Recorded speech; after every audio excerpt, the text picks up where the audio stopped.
Find product links below and hundreds more videos on my channel. Hi everyone, welcome back. So today I'm going to be discussing my ultimate compact slider system. I've already discussed my ultimate large slider system, but that is very large, very heavy, and it takes longer to set up than this. So this is my ultimate compact kit. This is the kit that gets used most on most shoots. This is what I'm going to take with me because it's easier to take to the shoot, and I can travel with this internationally, and I can take it on trains with my big case, etc. So all the different parts here are things that work best for me. Everything here I'm going to discuss is, replaceable by other things. So for example, if the tripod is too expensive for you, you can get another option. I'll discuss that more in a second. And then, different sliders, different heads, but it should give you an idea of how to put together a system of parts that work well for you. And so I'm just going to discuss all the things that work best for me. And so I'm going to discuss the tripod, slider and head, and the accessories which I have down below me there, and the carrying options fairly quickly. And so, okay.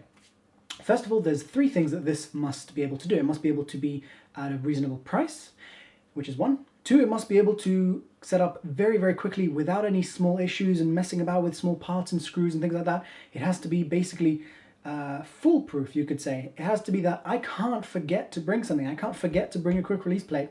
I can't forget to bring a little screw. Basically, because everything is already set up and ready to go when I'm at home. Basically, it just, you'll see in a second, basically everything is already basically set up. And it must be able to travel with me. So it has to be able to fit in either on my shoulder, which is not usually what I do, but potentially one case for the slider, one case for the tripod, and one case for the accessories. So these three could easily go just on my shoulder, but usually I have to take lighting with me anyway, so I have to take my big lighting case, or case for a lot of things, but mainly it would be this and my lighting kit in there for most commercial work. And on my bag, on my back is my backpack, which would have my camera and lenses and maybe a glide cam or something like that, but other things that are fairly small. So, Samsonite case. It has full wheels and rolls next to me, so basically I don't have to carry the weight of most of this stuff, because when you put it all together with the lighting and various little extra bits and pieces that I put in there, I don't want to have to carry that. It's not super heavy, but I don't want to have to carry it and then arrive more tired to the shoot. So basically it rolls on wheels and lets me get there a lot easier.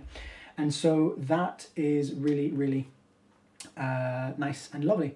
And so I'll post a link to my review about the Samsonite rolling case down below.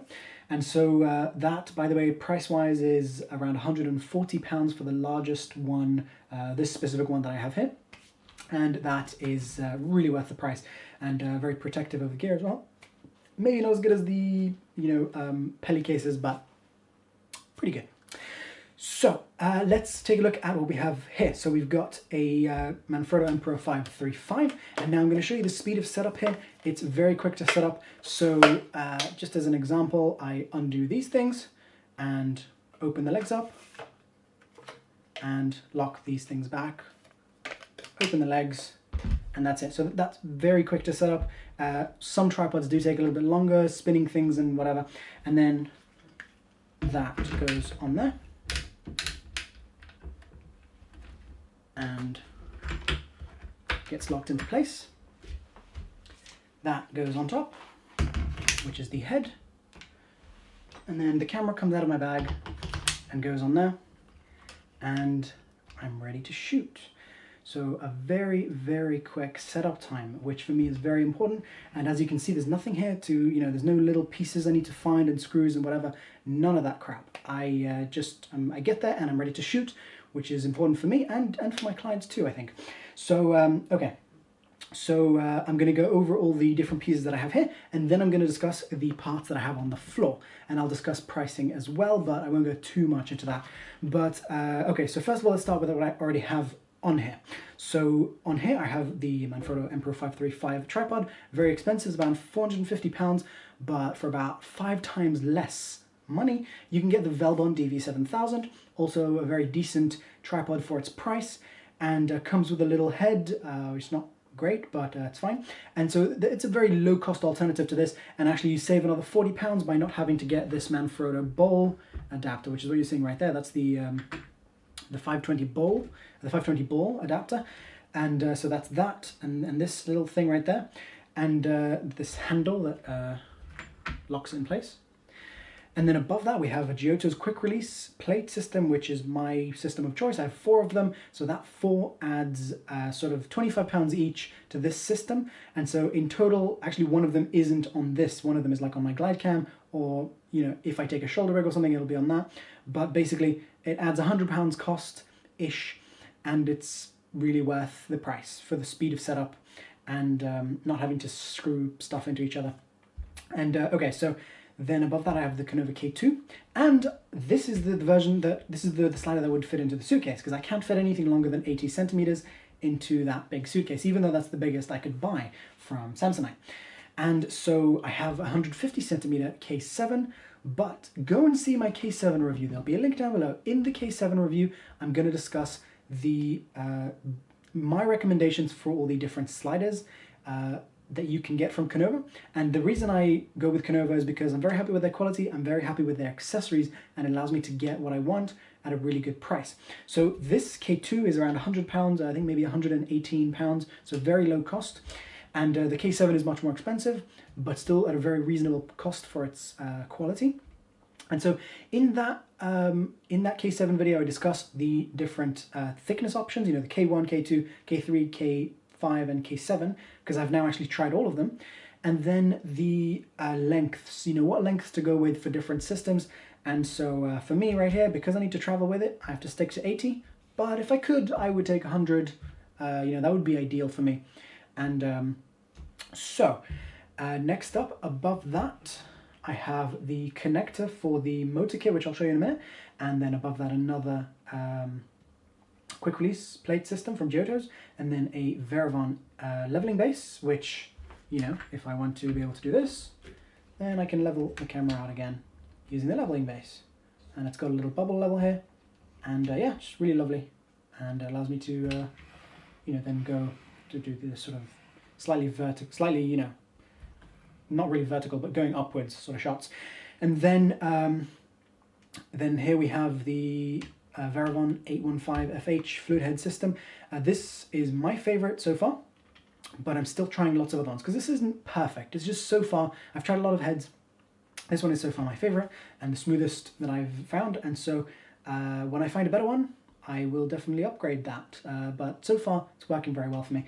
And above that, another quick release plate system. So again, so everything's compatible with each other. And now these Giottos come in 2 different sizes of plates. The system there is the same, the base is the same, but the plates are in 2 different sizes. I would say I prefer the shorter ones, both for the camera and for most of these parts, except for the slider. Sometimes would be nice to have a longer plate so you can maybe adjust the slider sideways a bit if needed. And for the camera, sometimes if you have a really big lens, it's good to be able to, you know, move it backwards to balance it on a long plate. So I would say maybe get, you know, 2 of each, 2 short ones and 2 long ones. Or, I mean, I actually only have 1 long one. I find that works perfectly fine for me. And I don't actually use it that often. Normally it's just underneath the slider itself. And so, okay. So that is the main things here. By the way, the Veravon is £60, the leveling base, and the head is another £70 or so. And of course there are other options for heads that are various prices. For a low-cost option, check out the G-Yang. I posted a review about that, so I'll put a link down below. And there are other options, but those are 2 decent low-cost options. Now, okay, so what I have over here is the another plate from these quick release systems. Let me actually move that.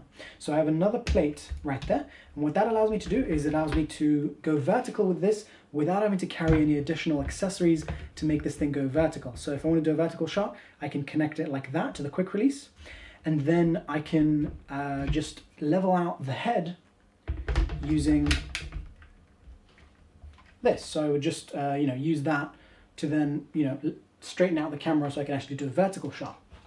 I won't show you that now because that is fully discussed in its own video, which I just filmed, where I discuss the different, you know, what makes that good and bad, you know, the pros and cons of using a system like that, as opposed to some of the more complicated systems that I've used to tilt sliders. So, okay. Then we have the accessories for this. And so, first of all, the legs of the Canova. And now you might notice that you won't be able to, if you have that on there, you won't be able to fit the second set of legs onto there. But these legs are lovely, they're faster setup, they're very high quality, and again, one of the things I like about Canova. And if you wanted to use this on the floor, if you weren't using a big system, you would probably be fine with 3 legs. So basically this is 1 leg there, and then these are 2 legs, rather than having this thing connected there instead of the plate system. So it's just, you know, whatever works best for you. But with most things, just 2 legs on one side should actually still be fine for a quick floor shot. And okay, so next up we have this thing. I'm going to show you this pretty quickly because I've showed it before in other videos. This makes my system really nice and smooth and very consistent in speed. So that goes there, and I actually put that in incorrectly. There we are. So that connects like that, and I'm actually showing you this so you can see the speed of setup, because again, that's the main thing that I'm discussing in this video. So just sort of giving an example of how long it would take to set this up when you want to shoot. So this is something that adds another, I don't know, 20 seconds or so, just taking out the bag and whatever. But then, you know, once that's set up, I would unlock my head, and that then gives me really nice, lovely, smooth shots with consistent speed and with a very smooth, fluid motion, and very smooth starting and stopping. So even if I let go of it, the starting and stopping would be very smooth. So, okay. And now, if I want to do a time lapse, I would remove this. So undo that. Again, the center thing just takes a little bit longer to remove. It's just a little strange to actually get your fingers to open this. It's just a little screw. It's just a bit difficult to actually reach that. Then if I want to shoot a time lapse, again, this Canova system allows me to be very, very quick about it. So I would screw the Canova system into place, which is a little easier than screwing that into place. And that connects there.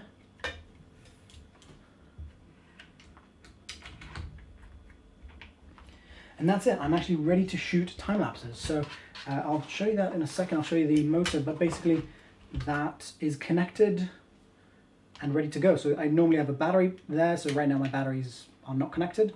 It's just a little battery pack. And that's it. That's my Canova motor kit. And I can just go ahead and shoot a time lapse as needed.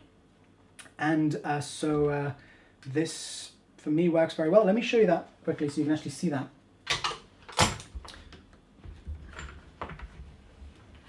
So there, that's just screwed into place from that.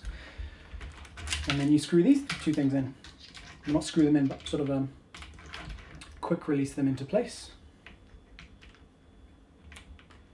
Like that. And yeah, so again, everything is fast and solid and high quality. And so putting together a system like this obviously depends on your budget. Again, the most expensive thing here is actually just the tripod legs, which you could easily replace for something else. These are just the legs that I use because they work really, really well for me. And for me, it was a worthwhile investment to spend money on those legs.